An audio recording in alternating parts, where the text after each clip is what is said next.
नमस्कार दोस्तों, स्वागत है आपका आज के मुख्य समाचारों की वीडियो में। जी हां दोस्तों, यहां पर आपको देखने को मिलेगी सुबह से लेकर शाम तक की सारी के सारी बड़ी खबरें, मुख्य समाचार, ब्रेकिंग न्यूज अपडेट के रूप में। तो दोस्तों, आपसे रिक्वेस्ट है इस वीडियो को ज़्यादा से ज़्यादा लाइक और शेयर करें। तो दोस्तों, जान लेते हैं आज की पहली बड़ी खबर। महबूबा मुफ्ती का बेतुका बयान, कहा अगर सब्र की दीवार टूटी तो भारत का अमेरिका की तरह होगा हाल। जी हां दोस्तों, जम्मू कश्मीर से अनुच्छेद 370 हटने के बाद पीडीपी नेता महबूबा मुफ्ती लगातार सरकार के खिलाफ आग उगलती आ रही है। अफगानिस्तान में तालिबान की जीत के बाद महबूबा मुफ्ती का लहजा और सख्त होता नजर आ रहा है। पीडीपी नेता ने कुलगाम में पार्टी कार्यकर्ताओं को संबोधित करते हुए मोदी सरकार को चेतावनी दी है। महबूबा मुफ्ती ने मोदी सरकार को कहा है कि वह अपने पड़ोस की ओर नजर घुमाए, जहां सुपर पावर अमेरिका को भी बैग पैक करके भागने को मजबूर होना पड़ा है। महबूबा मुफ्ती ने चेतावनी दी है कि अगर उसने वाजपेयी डॉक्ट्रिन के तहत पाकिस्तान से दोबारा बातचीत शुरू नहीं की तो उसे भी ऐसे ही बर्बाद होना पड़ेगा। उन्होंने कहा कि सरकार कश्मीरियों के सब्र का इम्तिहान ना ले। इसके बाद दोस्तों, जान लेते हैं अगली बड़ी खबर। जातिगत जनगणना पर नीतीश कुमार को मिला बीजेपी का साथ। पीएम नरेंद्र मोदी से 10 पार्टियों के नेता करेंगे मुलाकात। जी हां दोस्तों, जाति आधारित जनगणना को लेकर केंद्र सरकार पर दबाव बढ़ता जा रहा है। बिहार के मुख्यमंत्री नीतीश कुमार ने शनिवार को कहा है कि देश भर में जाति आधारित जनगणना की मांग को लेकर 10 दलों के नेताओं का एक प्रतिनिधि मंडल सोमवार को प्रधानमंत्री नरेंद्र मोदी से मुलाकात करेगा। मुख्यमंत्री नीतीश कुमार के नेतृत्व में पीएम मोदी से मिलने वाले प्रतिनिधि मंडल में भारतीय जनता पार्टी से नीतीश सरकार में मंत्री जनक राम शामिल होंगे। वहीं जनता दल यूनाइटेड से शिक्षा मंत्री विजय चौधरी भी सर्वदलीय प्रतिनिधि मंडल में रहेंगे।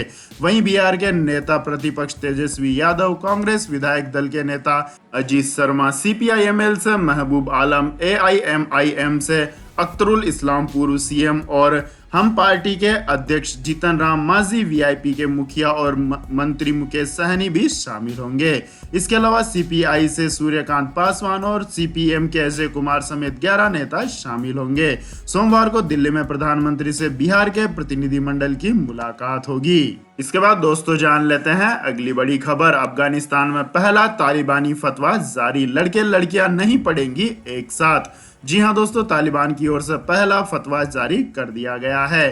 खबरों से मिली जानकारी के अनुसार अफगानिस्तान के हेरात प्रांत में तालिबान अधिकारियों ने सरकारी और निजी विश्वविद्यालयों को आदेश दिया है कि लड़कियों को अब लड़कों के साथ एक ही कक्षा में नहीं बैठने दिया जाएगा।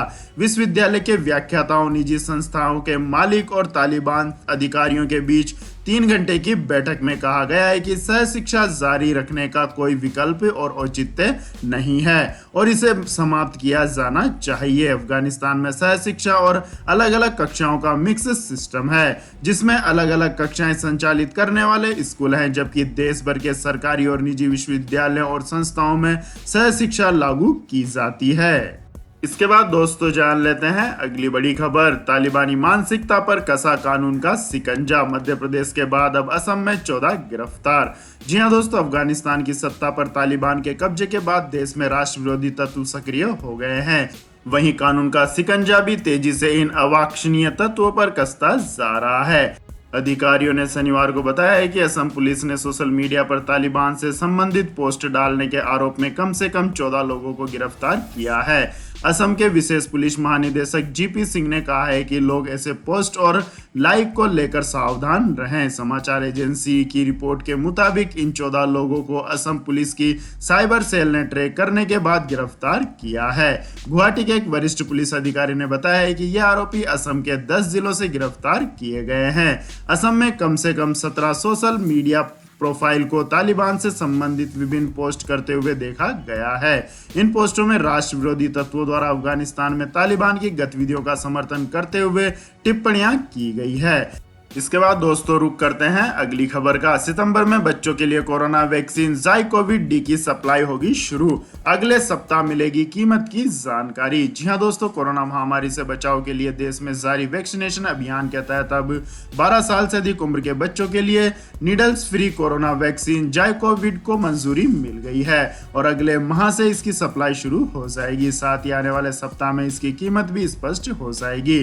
कोवैक्सीन, कोविशील्ड, स्पुतनिक वी और मॉडर्ना मॉडर्ना के बाद इसे 5वें वैक्सीन के तौर पर इमरजेंसी इस्तेमाल की मंजूरी मिली है। जाइडस ग्रुप के managing director doctor Sharvil Patel ने शनिवार को बताया है कि ज़ाइकोवी-डी वैक्सीन की कीमत अगले सप्ताह तक बता दी जाएगी। वैक्सीन की सप्लाई सितंबर मध्य से शुरू होगी। नए प्रोडक्शन प्लांट में अक्टूबर से हम 1 करोड़ तक वैक्सीन का उत्पादन कर सकेंगे। आपको बता दें कि यह वैक्सीन देश में 12 साल से अधिक उम्र वाले बच्चों को दी जाएगी। इसके बाद दोस्तों जान लेते हैं अगली बड़ी खबर। दिल्ली में अब 8 बजे के बाद भी खुलेंगे बाजार, सीएम अरविंद केजरीवाल ने किया ऐलान। जी हां दोस्तों, कोरोना वायरस महामारी की तीसरी लहर जल्द शुरू होने की चर्चा के बीच देश की राजधानी दिल्ली में सभी बाजारों को पहले की तरह सामान्य रूप से खोलने की इजाजत मिल गई है। सीएम अरविंद केजरीवाल ने खुद ट्वीट करके इसकी जानकारी दी। केजरीवाल ने अपने ट्विटर हैंडल पर लिखा कि अभी तक कोरोना के चलते दिल्ली के बाजारों को शाम 8 बजे तक खुलने की इजाजत थी, लेकिन कम होते मामलों की वजह से हमने यह समय सीमा हटाने का फैसला किया है। अब सोमवार से बाजार पहले की तरह सामान्य समयानुसार खुल सकेंगे। यह फैसला यकीनन व्यापारियों को खुशी देने वाला साबित होगा। इसके बाद दोस्तों जान लेते हैं आज के मौसम अपडेट्स। देश को फिलहाल नहीं मिलेगी बारिश से राहत। इस सप्ताह को लेकर मुंबई, दिल्ली, उत्तराखंड और पूर्वोत्तर भारत को लेकर हाई अलर्ट जारी। जी हां दोस्तों, देश के कई राज्यों में बाढ़ से हाल बेहाल है। उस पर मौसम विभाग द्वारा एक बार फिर भारी बारिश को लेकर चेतावनी जारी की गई है। भारत के मौसम को लेकर आने वाले दिनों का ताजा अपडेट जारी किया गया है। बताया गया है कि मध्य प्रदेश पर स्थित एक चक्रवाती परिसंचरण के कारण पश्चिमी उत्तर प्रदेश, दिल्ली और हरियाणा समेत उससे जुड़े राज्य और उत्तराखंड में लगातार बारिश होती रहेगी। कहा गया है कि इन क्षेत्रों में तेज बारिश और बिजली भी कड़कने की संभावना है। इसलिए भारत मौसम विज्ञान विभाग ने इन सभी राज्यों में ऑरेंज अलर्ट जारी किया है। बताया गया है कि मानसून ट्रफ का पश्चिमी शोर अपनी सामान्य जगह के करीब है, लेकिन पूर्वी शोर सामान्य से अधिक दक्षिण में स्थित है। जैसे जैसे पूर्वी और धीरे धीरे उत्तर की ओर बढ़ेगी, पूर्वोत्तर भारत में अगले सप्ताह बारिश तेज होगी। अगले 5 दिनों के लिए उप हिमालयी पश्चिम बंगाल, अरुणाचल प्रदेश, असम और मेघालय में 200 मिलीमीटर से अधिक वर्षा होने की संभावना है। इसके बाद दोस्तों जान लेते हैं अगली बड़ी खबर। मुस्लिम संगठन ने की अपील, तालिबान इस्लाम का चेहरा नहीं, इसकी तारीफ करने से बचे। जी हां दोस्तों, अफगानिस्तान पर हुए तालिबान के कब्जे के बाद भारत में कई संगठन और लोग अपनी अपनी राय दे रहे हैं। जहां एक तरफ इसे अफगानिस्तान के लोग और खासकर महिलाओं के लिए खतरनाक बताया जा रहा है, वहीं दूसरी तरफ तालिबान की सराहना करने वाले भी लोग हैं जो तालिबान की ताकत और उसकी रणनीति की तारीफ कर रहे हैं। हालांकि मुस्लिम संगठन एम्पायर ने लोगों को तालिबान की तारीफ करने से बचने की सलाह दी है। Indian Muslim for progress and reform के राष्ट्रीय अध्यक्ष डॉक्टर MJ खान ने अपील की है कि अफगानिस्तान के लिए यह समय बहुत नाजुक है, इसलिए तालिबान को ग्लोरीफाई करने से पहले सावधानी बरतें और जिम्मेदारी का सबूत दें। खान ने कहा कि इस पूरे मामले में सभी को भारत सरकार के पक्ष का इंतजार करना चाहिए। जब तक कोई सरकारी मत नहीं आ जाता है, तब तक किसी भी संगठन या व्यक्ति को तालिबान को लेकर बयानबाजी करने से बचना चाहिए। इसके बाद दोस्तों जान लेते हैं अगली खबर। चीन पर ताइवान का हमला, कहा तालिबान की तरह हमारे देश पर कब्जा करना चाहता है ड्रैगन। जी हां दोस्तों, ताइवान के विदेश मंत्री जोसेफ वू ने कहा है कि चीन तालिबान की तरह ही उनके देश पर कब्जा करना चाहता है। चीन लंबे समय से ताइवान पर दावा करते हुए इस पर कब्जे का मन बनाए हुए है। अमेरिका समर्थित अफगानिस्तान की सरकार के तेजी से हुए पतन के बाद ताइवान में इसी तरह से चीन के कब्जे करने की मंशा को लेकर बहस छिड़ गई है।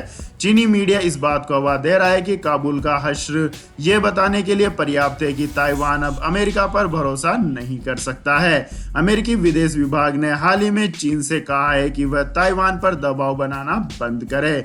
अमेरिका के इस बयान पर ताइवान के विदेश मंत्री जोसेफ वू ने अमेरिका का धन्यवाद देते हुए कहा है कि चीन तालिबान की तरह ही ताइवान पर कब्जा करने का सपना देख रहा है। इस संबंध में चीन की कोई प्रतिक्रिया नहीं मिली है। ज्ञात हो कि अफगानिस्तान में तालिबान के कब्जा करने के बाद चीन तेजी से उससे संबंध सामान्य कर रहा है। चीन तालिबान से आश्वासन चाहता है कि सिंजियांग में सक्रिय उइगर मुस्लिम उग्रवाद संगठन अफगानिस्तान की जमीन का इस्तेमाल ना करे।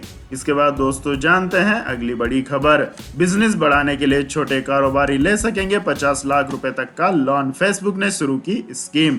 जी हां दोस्तों, अगर आप छोटे कारोबारी हैं और अपने बिजनेस को बढ़ाने के लिए लोन की तलाश में हैं तो आप फेसबुक से 50 लाख रुपए तक का लोन हासिल कर सकते हैं, वो भी बिना किसी जमानती के। आपको यह लोन केवल 5 दिन में मिल सकता है। खबरों से मिली जानकारी के मुताबिक सोशल मीडिया सेक्टर की दिग्गज कंपनी फेसबुक ने अब लोन सेक्टर में अपने पांव बढ़ाए हैं। कंपनी ने दुनिया में पहली बार भारत के लिए small business loan initiative scheme की घोषणा की है। फेसबुक ने इस स्कीम के लिए वित्त कंपनी इंडिफी के साथ साझेदारी की है, यानी इस स्कीम के लिए लोन इस कंपनी की ओर से उपलब्ध कराया जाएगा।